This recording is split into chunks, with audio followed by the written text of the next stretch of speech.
The ballroom exploded in applause. Strings of golden lights dangled from the ceiling, flickering over the marble floor where couples twirled, heels clicked, and champagne glasses clinked like some fairy tale everyone except me had been invited into. Before we begin, drop a comment and tell us what would you do in this situation? Be honest, tell me in the comments below. We read every comment. Let's begin. Ladies and gentlemen, the bride and groom, shouted the MC, and a loud cheer went up. I took one slow step onto the stage, holding the microphone I had just been handed. My job was simple: give a short congratulatory toast to my cousin Danielle. We grew up like sisters. She'd personally asked me to do it, even said, "You better be up there with me." But as I approached the front of the platform, a hand shoved my shoulder from behind. I stumbled, nearly falling on the train of Danielle's gown. "What are you doing?" hissed my brother, Ryan, towering over me in his designer tuxedo. "This is for family. Stay in the back where you belong." "I am family," I said quietly, my grip tightening on the mic. "You work at a gas station," he scoffed. "You smell like diesel and sadness." And then came my father's voice, clear and cruel through the echoing mic. "She's just here for the leftovers." Still pumping gas at 30. Laughter burst from the crowd. My aunts, uncles, cousins. Even Danielle gave me a confused glance, not sure whether to step in or stay in her picture-perfect fairy tale. But I didn't flinch. I smiled. Not wide. Not fake. Just that little smile people give when they already know something you don't. I slipped my phone out of my pocket, typed a single word, and hit send. Then I calmly walked to the edge of the stage and sat down, legs crossed, looking like I had all the time in the world. 30 seconds later, the sound came. WHUP, WHUP, WHUP, WHUP. Guests turned their heads. One of my uncles peered out the grand hall's side window and shouted, "Is that a?" The windows rattled. The chandeliers shivered. Then the ballroom doors flew open, and a gust of wind whooshed in, sending napkins fluttering and skirts whipping. Standing in the doorway was a man in a dark, tailored suit. 6'3", clean-shaven, steel-gray eyes. His gaze scanned the room once, then landed on me.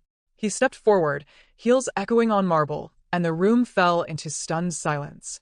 I stood, slowly, like I had practiced this moment in a mirror 10,000 times. Because I had. He reached me and said just one thing. "Ready to go, Ms. Blake?" And in that second, the whole room shifted. Ryan's jaw dropped. My father's wine glass slipped from his hand and shattered. Danielle covered her mouth. And my brother, who once laughed when I asked him to co-sign a loan, literally stumbled back into the wedding cake. Because the man standing beside me wasn't just anyone. He was Nathaniel Pierce, billionaire, CEO of Arcadia Energy, the youngest Fortune 500 CEO in the country. And he just flew in on my call. Because I wasn't a gas station girl anymore. And I never was. The silence didn't last. It shuddered, piece by piece, in whispers and gasps as every guest began murmuring like a hive disturbed. "Is that really Nathaniel Pierce? Oh my God, he's in Forbes. He just called her Ms. Blake. Wait, her?" Danielle blinked, visibly pale beneath her airbrush makeup, caught between the confetti of her dream wedding and the storm that had just walked through the doors. Nathaniel placed a gentle hand on my back. "Do you want to stay?" he asked, low enough only I could hear. I looked around the room. At my father, who once said I was a waste of tuition money after I dropped out to take care of Mom. At my brother, who once stood outside my rundown apartment, laughing as he peeled off in his Tesla. At my uncle, who refused to hug me at the last family Christmas because I smelled like burnt oil. "No," I said. "I've already seen enough." Nathaniel gave a soft nod, then looked up and addressed the room with calm clarity. "I apologize for the interruption, but Miss Blake's presence is urgently required." A few people chuckled nervously, unsure if this was a show, until they heard it. Another rotor blade, another helicopter, then the third. The crowd swiveled toward the windows like a wave. Outside, 3 gleaming black helicopters hovered in a perfect line, their polished bodies reflecting the ballroom's chandeliers. My father's voice croaked. "What the hell is going on?" "I thought she worked at a gas station," someone whispered. I turned slowly, walked down the steps from the stage, heels echoing like hammers in the stunned silence. Nathaniel followed, but I paused beside Ryan.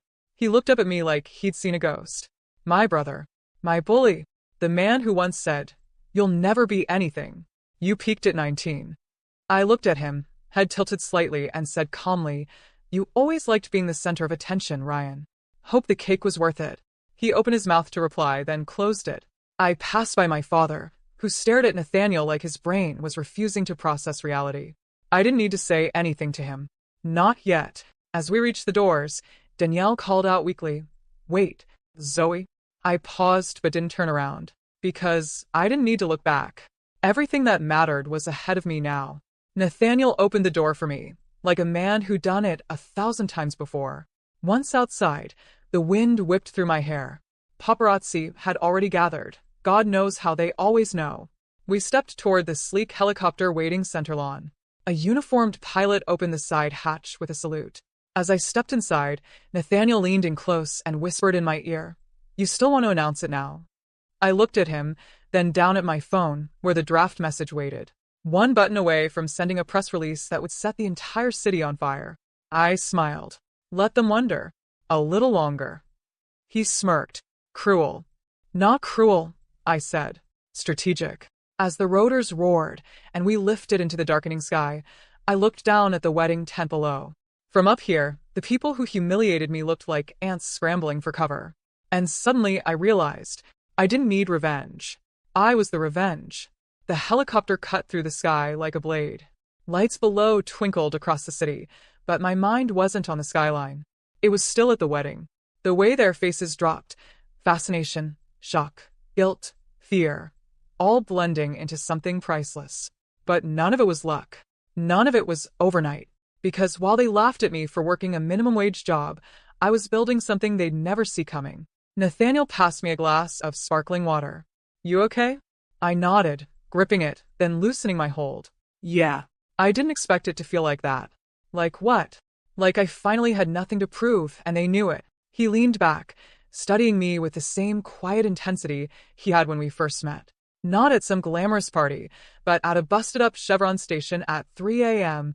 when his car had broken down. I was the only one working that shift. Grease on my sleeves, bags under my eyes. No idea who he was. And still I helped him, gave him free coffee, let him borrow my phone, sat with him when he looked too exhausted to drive. I didn't even ask his name. But 2 weeks later, he returned, with a business card and an offer. I could use someone like you. Not just for the job, for everything. That's how I became his silent partner. Off the record. At my request. Because I wanted to earn every bit of it without being called someone's girlfriend or kept woman. And I did. Over the next 4 years, while I kept that gas station job to protect my mother's medical insurance, Nathaniel helped me build an investment portfolio. Helped me go back to school under a fake name. Taught me the world of private equity, of startups, of buyouts. I made millions before I ever stepped out of that apron. But I never told my family. Why would I? They didn't care where I disappeared to between shifts. They never asked where the bruises on my hands came from, or why I couldn't make it to Thanksgiving because I was flying to Tokyo. They didn't want to see me win. But now? Now, they had no choice.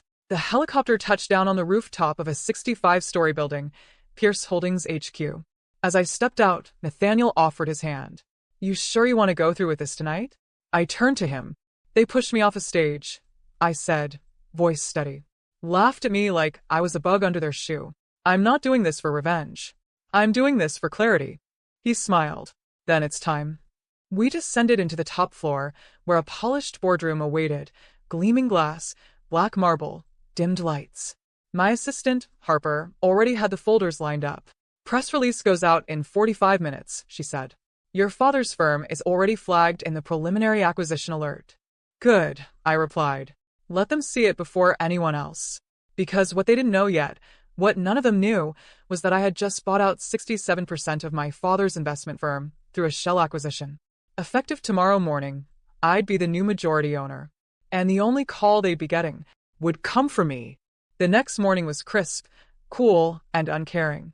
I sat alone on the balcony of my penthouse, robe cinched around my waist, coffee in hand, eyes fixed on the phone screen like it was a loaded weapon.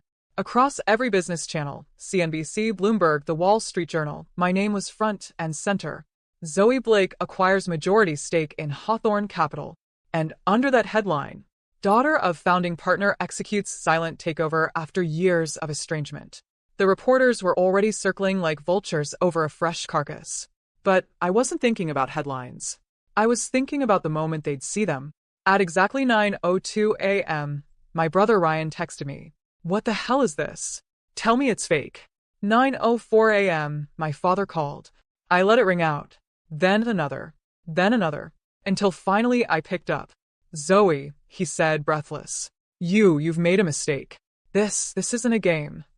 "I'm not playing," I said calmly. "But maybe now you'll stop treating me like a pawn." He was silent. Then, with a desperate edge, "How did you even? Who gave you the capital?" "I earned it." "You work at a gas station." I almost laughed. "You've said that so many times, Dad. You might want to retire that line, especially since I now sign your checks." Silence. Thick. Unbreathable. Then came the explosion. "You humiliated me. You could have come to me. I'm your father. And I did. Once. Remember when I asked for help paying Mom's bills? And you told me to sell the car or drop out? That was years ago." "Exactly. And in those years, I became someone you never saw coming." I hung up, because some things don't need closure, just consequences. At 10 a.m., I walked into the Hawthorne Capital boardroom, my boardroom now. Ryan was already seated at the far end, pale and rattled, trying to look composed in a navy suit. My father sat beside him, hands clasped, trying not to sweat through his shirt. The room fell quiet when I entered. I didn't sit at the side of the table. I walked straight to the head. "Good morning," I said. "Let's begin." One of the senior partners cleared his throat. "Ms. Blake, we weren't aware you were the majority buyer." "Correct."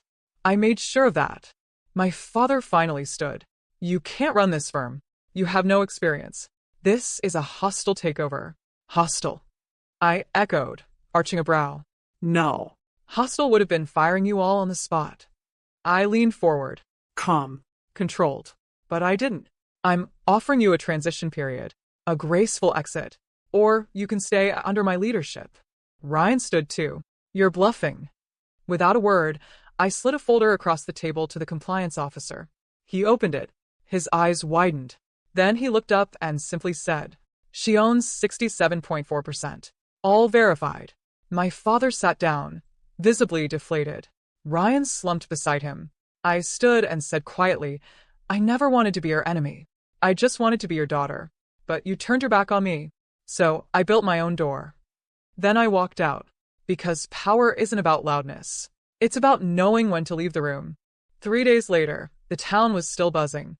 Not just from the headlines, but from the whispers that flowed like wildfire through country clubs, office lounges, and dusty front porches where old neighbors sat with mouths open and hands trembling around their morning coffee. At the gas station where I used to pull 12-hour shifts, someone taped a newspaper clipping to the window. "From pump to power, Zoe Blake takes control of Hawthorne Capital." And below it in Sharpa, she always smiled at customers. I stood across the street in my car, watching. Engine humming. Window cracked. A soft breeze pushing through. It wasn't pride I felt. It was peace. Because I hadn't set out for revenge. I didn't want to destroy them. I just wanted them to see me. The real me. Not the version they'd forced into a box and slapped a cheap label on. Not the failure daughter, or the single girl working the register. I was more. I had always been more. They just never looked long enough to see it. My phone buzzed. A text from Nathaniel. "Press is requesting a statement. Want to shut them down or speak your truth?"